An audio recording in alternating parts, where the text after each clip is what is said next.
रामकृष्ण हरी तो महावाक्याचे नावे गुरुकृपेचे थावे माता हात ठेविला नवे थापटीला जायचा या संत वचनाप्रमाणे ज्यांच्या कृपेने मला अनादी काळाचं तत्व प्राप्त झालं आणि तो बोध माझ्या अंतःकरणामध्ये ठसला ते ज्ञान हृदयी प्रतिष्ठे तव शांतीचा अंकुर फुटे मग विस्तार बहुप्रगटे आत्मबोधाचा।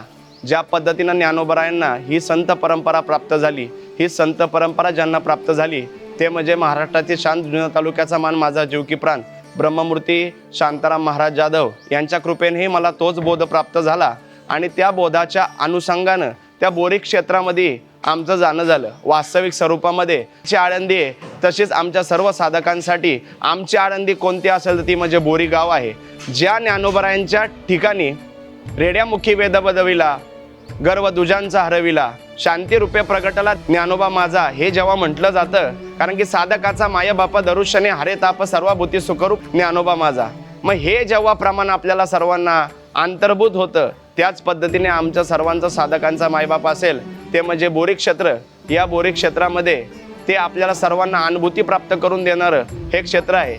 ज्या ज्ञानोबरायांच्या जवळ आजान वृक्ष आहे, सोन्याचा पिंपळ आहे, सिद्धेश्वर भगवंत आहे आणि काशी विश्वनाथ देखील आहे, तेच या बोरी नगरामध्ये देखील तेच जागृत सिद्धेश्वराचं मंदिर आहे, तेच श्री क्षेत्र काशीचे काशी विश्वनाथ त्या ठिकाणी आहे। ज्या काशी विश्वनाथाची गंगा जी वाहताना दिसते तीच गंगा या आपल्या आश्रमाच्या मागच्या दिशेने जी कुकुड नदी वाहते ही देखील उत्तर पूर्व वाहते, अशी हिला गंगा म्हणली जाते आणि त्याच गंगेच्या तीरावरती काशी विश्वनाथाचं मंदिर आहे। ज्या ज्ञानोबरायांच्या जवळ सोन्याचा पिंपळ आहे ना, वास्तविक स्वरूपामध्ये बोरी गावामध्ये एक महात्मा होता की जो शिवाचा उपासक होता आणि तो प्रत दिवशी शिवाच्या जवळ गेल्याच्या नंतर त्या शिवाला तो काय करायचा, एक नाणं समर्पित करत होता।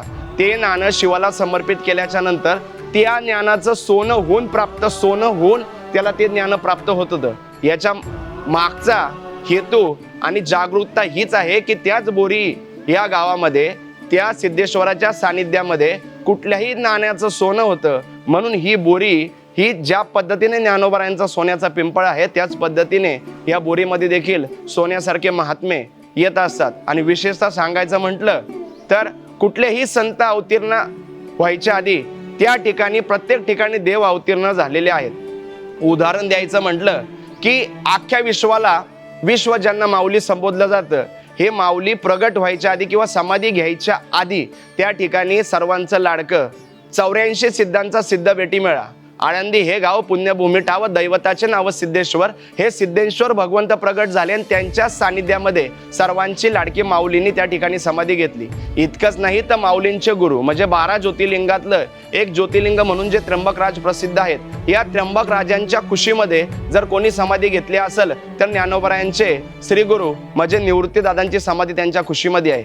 इतकंच नाही तर पुणे जिल्ह्यामध्ये जे जगद्गुरु तुकोबराय अख्ख्या विश्वामध्ये प्रसिद्ध आहे, या जगद्गुरु तुकोबरायांचे गुरु जे आहेत ते म्हणजे बाबाजी चैतन्य भगवान, हे ज्यांच्या कुशीमध्ये समाधी घेतली त्या ठिकाणी देखील एक शिवाची पिंड आहे, ती म्हणजे कपारदिकेश्वराचं मंदिर त्या ठिकाणी आहे। त्याच पद्धतीने ह्या संत मांदींच्या आळीच्या संत संगतीनुसार आणि त्यांच्याच पावलावरती पाऊल ठेवून ज्या ठिकाणी ज्ञानोबरायांच्या पावलावरती पाऊल ठेवून रेडा हा आळ्यामध्ये गेला आणि त्या ठिकाणी समाधिस्थ झाला। आपल्याच आश्रमाच्या बाजूने ही ज्ञानोबरायांच्या पावलांचं पादुकांचं त्या ठिकाणी स्थळ आहे, ज्ञानोबरा हे त्या ठिकाणावरनं गेले। इतकंच नव्हे तर आळ्यात जो रेडा आहे तोही त्याच ठिकाणावरनं गेला, म्हणून ह्याच बोरी क्षेत्रामध्ये प्रथमतः सिद्धेश्वर भगवंत प्रगट झाले आणि आमच्या सर्वांचे लाडके हृदयस्थ ब्रह्ममूर्ती शांताराम बाबा ही ह्याच सिद्धेश्वराच्या कुशीमध्ये त्या ठिकाणी प्रगट झाले। म्हणून नामदेव अप्पा शामगावकर नेहमी सांगत असतात की जीवनामध्ये 3 प्रकारचे संत भेटायला हवेत, एक म्हणजे आजान सिद्ध संत, दुसरे म्हणजे साधन सिद्ध संत आणि तिसरं म्हणजे ब्रह्ममूर्ती संत। ज्यावेळेस आपल्या जीवनामध्ये ब्रह्ममूर्ती संत येतात त्यावेळेस आपल्या जीवनाचा उद्धार कल्याण झाल्याशिवाय राहत नाही, कारण की एक वाक्य नामदेव अप्पा शामगावकर नेहमी सांगून जातात की जन आणि जीवाला ज्ञान मिळवायचं असेल तर त्यासाठी ज्ञानोबरायांना पाठवलं, सामान्य जीवाला मोक्ष प्राप्त करून घेण्यासाठी वैराग्य प्राप्त करून घेण्यासाठी तुकोबरायांना पाठवलं, प्रत्येकाला ब्रह्म मिळवण्यासाठी त्या ठिकाणी नाथबाबांना पाठवलं, प्रत्येकाला भक्ती करावी म्हणून त्या ठिकाणी नामदेव महाराजांना पाठवलं, प्रत्येकाला निष्ठा करावी म्हणून त्या ठिकाणी निळोबरांना पाठवलं, पण प्रत्येकाला सुख आणि समाधान याची अनुभूती प्राप्त करून घेण्यासाठी ब्रह्ममूर्ती संतांना पाठवला आणि ते ब्रह्ममूर्ती संत म्हणजे ब्रह्ममूर्ती शांताराम महाराज जाधव ही माझी अनुभूती प्राप्त करून देणारे, जर सुख समाधान प्राप्त करून देणारे कोणते सर असेल, संत असतील तर ते ब्रह्ममूर्ती संत म्हणजे ब्रह्ममूर्ती शांताराम महाराज जाधव. आणि सोन्याला कस लावल्याच्या नंतर त्या सोन्यामध्ये जो अलंकार तयार होतो, त्या अलंकारापासनं जे तयार होतं ते म्हणजे एक नाणं असेल किंवा दागिना असेल. त्याच पद्धतीने लोखंडाला सोनं करण्याची ताकद ही परिसामध्ये आहे, मेल्याला जिवंत करण्याची ताकद अमृतामध्ये आहे, आणि एखाद्या मुख्याच्या मुखातनं वेद बोलवण्याची ताकद सरस्वतीमध्ये आहे. त्याच पद्धतीने सर्व जगाला सुखी करण्याची ताकद जर कशामध्ये असेल तर वारकरी संप्रदायाच्या संत वाङ्मयामध्ये आणि वारकरी संप्रदायांच्या संत चरणाच्या रजीमध्ये त्या ठिकाणी प्रत्येक जीवाला सुख समाधान प्राप्त करून देण्याची ताकद आहे. ज्यांच्या कृपेने मला बोध प्राप्त झाला त्यांनी माझ्या शरीरावरती ठसे उमटत ती ठसे ब्रह्म प्राप्ती अंगी वसे. त्यासाठी अजन्मस्थिती, अभयरूपता, अनन्यता आणि सगळ्यात महत्त्वाची आनंद रूपता ज्यांनी माझ्या अंतःकरणामध्ये ठसवली. इतकंच नाही तर प्रत्येकाला जीवनामध्ये 5 प्रकारचे अमृत प्राप्त झाले पाहिजेत. पण हे अमृत आपल्याला प्राप्त होतील का नाही याची शाश्वती नाही. त्याच्यामध्ये अनुवाद अमृत एक आहे, स्वादा अमृत आहे, तृप्ती अमृत आहे, सुप्ती अमृत आहे, आणि सगळ्यात महत्त्वाचं म्हणजे परमामृत अथवा त्याला नामामृत असं म्हणतात. ज्ञानोबराय सांगतात, नामामृत गोडी वैष्णवा लादली योगिया साधली जीवन कळा.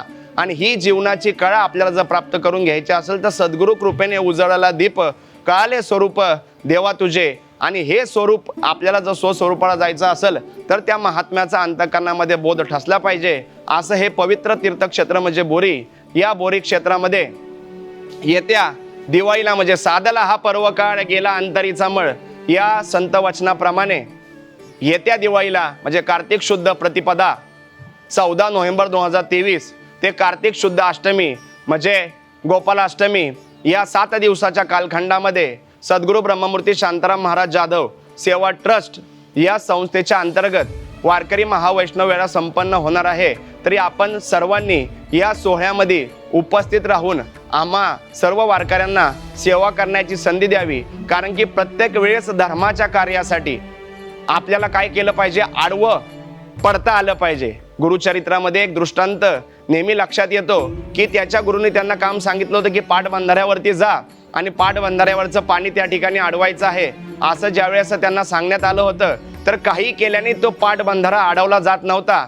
त्यावेळेसच त्या शिष्याने काय केलं की गुरु आज्ञेच्या अनुषंगानं त्या बंधाऱ्याचं पाणी थांबवण्यासाठी तो शिष्य त्या बंधाऱ्याच्या काठावरती आडवा राहिला. आपला शिष्य अजूनही येत नाही याची खंत त्यांच्या अंतःकरणामध्ये वाटू लागली. म्हणून ते त्या शेताजवळ गेले आणि शेताजवळ जाऊन त्यांनी पाहिलं तर काय, त्या ठिकाणी आवाज देत होते शिष्याला. तर शिष्याचा आवाज येत होता पण शिष्य दिसत नव्हता.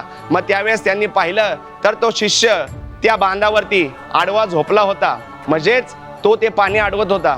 म्हणून धर्म कार्य करण्यासाठी प्रत्येकाला आडवं व्हावं लागतं. आडवं व्हावं लागतं म्हणजे प्रत्येकाला आपलं मरण त्या ठिकाणी समर्पित करावं लागतं. आणि धर्माच्या कार्यासाठी गुरुच्या कार्यासाठी मरावं कसं आणि आडवं व्हावं कसं याचं मूर्तिमंत उदाहरण जर कोण असेल तर माझे जीवकी प्राण म्हणजे ब्रह्ममूर्ती शांताराम बाबा जाधव आहेत. यांच्या कालखंडामध्ये जगातील सर्व सामान्य जीवांनी त्यांना काय केलं, सहकार्य केलं. त्यामुळे भक्त पुंडलिक आनंद आश्रम पंढरपूर या ठिकाणी 2.5 एकरमध्ये एक आश्रम साकार झाला. तसेच सद्गुरू ब्रह्ममूर्ती शांताराम बाबागड हा 5.5 एकरमध्ये त्या ठिकाणी आश्रम साकार झाला. आणि आता ज्या आश्रमाचं म्हणजे सोनाई आनंद आश्रम बोरी बुद्रुक या संस्थेचा कलशारोहण मूर्ती प्राण प्रतिष्ठान उद्घाटन समारंभ सोहळा संपन्न होत आहे. तोही आश्रम बाबांच्याच कालखंडित झाला. जो शेवटचा म्हणजे विश्वशांती आनंद आश्रम इंदेगाव पैठण हाही आश्रम त्यांच्याच मार्गदर्शनाखाली साकार होत आहे. फक्त सर्व तमाम नागरिकांना विनंती आहे की आपण सर्वांनी या कार्यक्रमाला उपस्थित राहून कार्यक्रमाची शोभा वाढवावी आणि आम्हा पामाराला सेवा करण्याची संधी द्यावी. इतकंच बोलतो, या ठिकाणी थांबतो. आपल्या सर्वांचा लाडका पंढरीचा वारकरी राहुल कचरू तामाने. रामकृष्ण हरी.